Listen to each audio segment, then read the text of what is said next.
और कुशीनगर के इस फेक कैश कांड को लेकर यूपी के कैबिनेट मंत्री ओपी राजभर ने समाजवादी पार्टी पर निशाना साधा। निशाना साधते हुए कहते हुए नजर आए कि सारे गलत कामों में हमेशा समाजवादी पार्टी के नेताओं का नाम ही क्यों सामने आता है।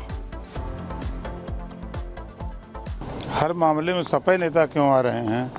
अयोध्या में रेप कांड में सपा नेता, कन्नौज में रेप कांड में सपा नेता, मऊ के रेप कांड में सपा नेता, अब नकली नोट वाले में भी सपा नेता। हर काम सपा नेता करते हैं। दुर्भाग्य है कि ऐसे लोग धरती पर देश के दुश्मन हैं, समाज के दुश्मन हैं। इन लोगों को तो तत्काल गिरफ्तार करके इनको सीधे जेल में भेजने की जमानत नहीं होनी चाहिए ऐसे लोगों की। उत्तर प्रदेश में सुल्तानपुर कांड को लेकर लगातार सियासत आई है, जहां उत्तर प्रदेश के मुख्यमंत्री योगी आदित्यनाथ और समाजवादी पार्टी के मुखिया अखिलेश यादव लगातार बयानों के जरिए एक दूसरे के आमने सामने हैं, तो वहीं अब अनुज के परिवार पर भी और उनकी ओर से भी कई गंभीर आरोप लगाए गए हैं।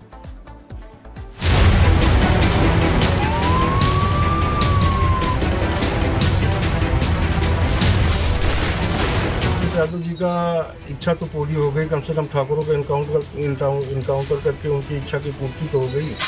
अनुज सिंह के पिता जो कह रहे हैं, क्या अखिलेश वही चाहते थे कि यादव का एनकाउंटर हुआ तो ठाकुर का भी हो? क्या सियासत इतनी प्यासी हो गई कि किसी का खून पीकर ही उसे शांति मिलेगी? क्या अपराध में जाति का जहर मिलाकर हमारे सियासतदान चैन की सांस लेते हैं? क्योंकि यूपी के सुल्तानपुर में डकैती के आरोपी मंगेश यादव का एनकाउंटर हुआ तो खूब बखेड़ा खड़ा हुआ। योगी सरकार पर सवाल उठे। अब डकैत अनुज सिंह मुठभेड़ में मारा गया तो अखिलेश की पार्टी इसे जाति संतुलन बताने में लगी है कि जिसने अपराध किया है उसके लिए अदालतें हैं, पुलिस फोर्स पूरे तैयारी करे, प्रोसिक्यूशन की तैयारी करे, चार्जशीट दायर करे और जो सजा बनती है किसी के भी बारे में वो होना चाहिए। ये बैलेंस करने का जो उत्तर प्रदेश पुलिस ने काम किया है, हम उनको दोबारा बता देना चाहते हैं कि हम फेक इनकाउंटर्स के खिलाफ हैं। समाजवादी पार्टी अखिलेश यादव जी जिस तरह से मंगेश यादव के एनकाउंटर को फेक बता रहे थे, उस तरह अनुज सिंह के एनकाउंटर पे वो उतने नहीं तिलमिला रहे हैं, उतना उन्हें दर्द नहीं हो रहा है।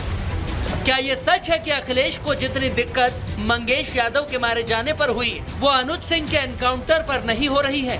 क्योंकि बयान तो उनका आया है मगर वो धार नहीं थी। हाँ, औपचारिकता और सियासी विरोध जरूर नजर आया। एक डकैती, दो एनकाउंटर और अखिलेश के दो तरह के बयान। मंगेश यादव पर अखिलेश ने कहा था कि नकली एनकाउंटर में जाति देखकर उनकी जान ले ली गई। वहीं अनुज सिंह के एनकाउंटर पर अखिलेश ने कहा कि किसी का भी फर्जी एनकाउंटर नाइंसाफी है। इन बयानों और मौके की नजाकत तो देखकर सवाल उठता है कि एनकाउंटर पर बैलेंसिंग पॉलिटिक्स कौन कर रहा है, योगी या फिर अखिलेश? जो लोग जाति का नंगा खेल खेलते हैं, समाज को आपस में लड़ाने का कार्य करते हैं, ये वही लोग हैं जो माफिया और बड़े बड़े अपराधियों, दुर्दांत अपराधियों के सामने पहले गिड़गड़ाते थे, नाक रगड़ते थे। आज जब प्रदेश विकास की एक नई धारा के साथ आगे बढ़ रहा है तो उन्हें विकास अच्छा कैसे लग सकता है? अपराध पर योगी बनाम अखिलेश लगातार होता रहा है। सबसे ज्यादा सुल्तानपुर कांड पर सियासत हो रही है क्योंकि उसमें मारे जाने वाला पहला आरोपी यादव और दूसरा ठाकुर है, जो उस दावे को खारिज करता है कि योगी सरकार जाति देखकर ठोक देती है, मगर सियासत को कुछ भी कबूल नहीं है। परिस्थितियां ऐसी हैं, उनसे स्पष्ट तौर पे लगता है कि क्योंकि सरकार और एसटीएफ पे जाति देख के कार्रवाई के आरोप लग रहे थे, इसलिए अपनी उस इमेज को मेंटेन करने के लिए ये इनकाउंटर किया गया। जातिवाद को मुद्दा बनाया है अखिलेश जी ने। अपराधियों की कोई जाति नहीं होती है। इनके विषय में भी अखिलेश जी को बोलना चाहिए था, लेकिन वो तो बोल नहीं रहे हैं। सियासत का क्या है, ये तो होती रहेगी। सवाल उठना चाहिए था कि अपराध का खात्मा कैसे होगा, लेकिन हमारे माननीयों की नजर रहती है कि अपराधी किस जात का है। Bureau report, Republic Bharat.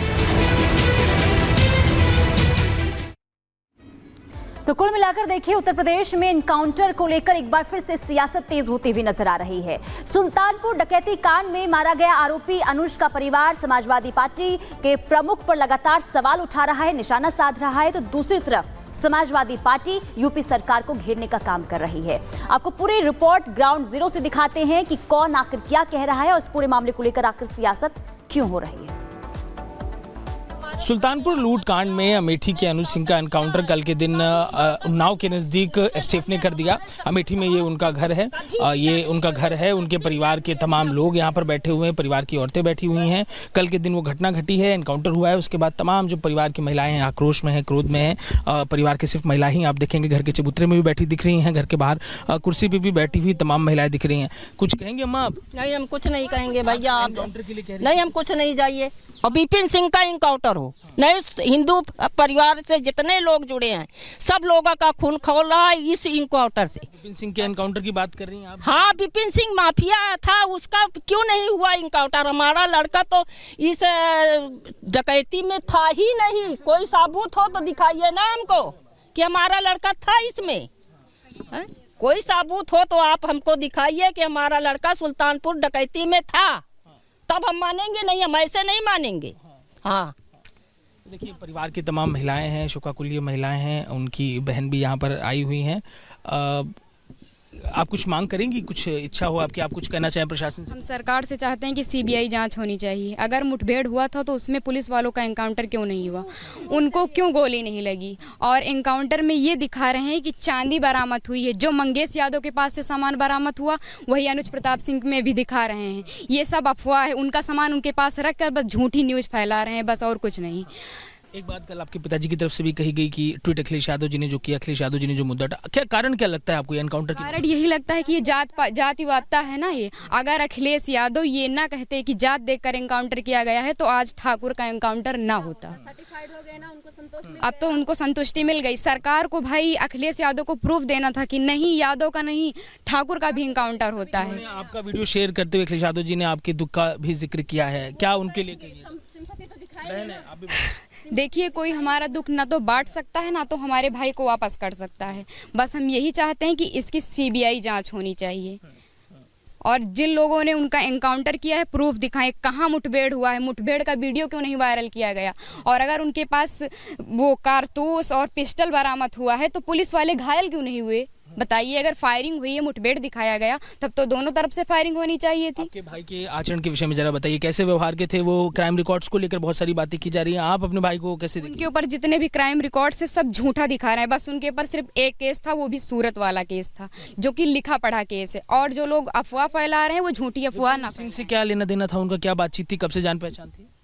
Sir, इसके बारे में हमें नहीं पता है कि विपिन सिंह से कब से जान पहचान थी। हाँ, ये है कि एक दो बार वो बाहर लखनऊ गए थे, वो किससे मिलते थे, कहाँ जाते थे, इसका कुछ अता पता नहीं है। लेकिन उनका बस एक ही केस था, वो जो कि सूरत में था, और उनके ऊपर कोई केस दूसरा नहीं था। उनके ऊपर यहाँ मोहनगंज, रायबरेली, कहीं भी आप पता कर लीजिए, किसी थाने में एक भी उनके ऊपर केस नहीं दर्ज है, बस वही सूरत वाला केस छोड़ के। और उत्तर प्रदेश के गाजीपुर से अगली खबर आपको बताते हैं, जहां पर 1 लाख का इनामी बदमाश ढेर हो गया है। नाम है मोहम्मद जाहिद। इस पर आरोप लगे थे कि ट्रेन से तस्करी की थी, शराब तस्करी का आरोप लगा था और इस दौरान इसने 2 आरपीएफ जवानों की हत्या भी कर दी थी। अब ये बड़ी खबर आपको इस वक्त हम बता रहे हैं कि ये एनकाउंटर में मारा गया है। और ये भी आपको बता दें कि इस पर अपहरण, मारपीट, शराब तस्करी समेत कई केसेस दर्ज थे, कई मामले दर्ज थे। यूपी एसटीएफ की नोएडा यूनिट और गाजीपुर पुलिस की संयुक्त कार्रवाई में इनामी बदमाश ढेर हो गया है। और ये भी आपको जानकारी हम दे रहे हैं कि जाहिद पर ट्रेन से शराब तस्करी के दौरान 2 आरपीएफ जवान की हत्या का आरोप भी लगा था। भागने की कोशिश कर रहा था, एनकाउंटर में ढेर हुआ। आरोपी 1 लाख का इनामी बदमाश, जिस पर कार्रवाई हुई और अब तक 209 अपराधियों का किस्सा इसी तरह से खत्म हो चुका है। 2 तस्वीरें आपको दिखा रहे हैं, अपराधी का एनकाउंटर जहां हुआ, पहली तस्वीर वहां से आपकी टीवी स्क्रीन पर, और दूसरी जानकारी हम आपको दे रहे हैं कि उत्तर प्रदेश में अब तक 209 ढेर हो चुके अपराधी जो कि पुलिस की गिरफ्त से भागने की बार बार कोशिश करते हैं। जैसा कि आप सभी को ज्ञात है कि 19-20 अगस्त की रात को एक बाड़मेर गुवाहाटी एक्सप्रेस में एक घटना हुई थी, जिसमें कुछ शराब तस्करों ने बहुत ही नृशंस तरीके से रेलवे प्रोटेक्शन फोर्स के 2 जवान थे, प्रमोद और जावेद, दोनों की हत्या करके उनके शव रेलवे ट्रैक पर फेंक दिए थे। उसके बाद से तत्काल जनपद गाजीपुर पुलिस, एसटीएफ एवं जीआरपी सभी लोग उस केस में लगे हुए थे और कुछ दिन बाद उस घटना का अनावरण हुआ था और 4 अभियुक्त, इसमें से एक मुठभेड़ हुई थी, 4 अभियुक्त जेल भेजे गए थे। उसके बाद 2 अभियुक्त और जेल जा चुके हैं, जिसमें अभी हाल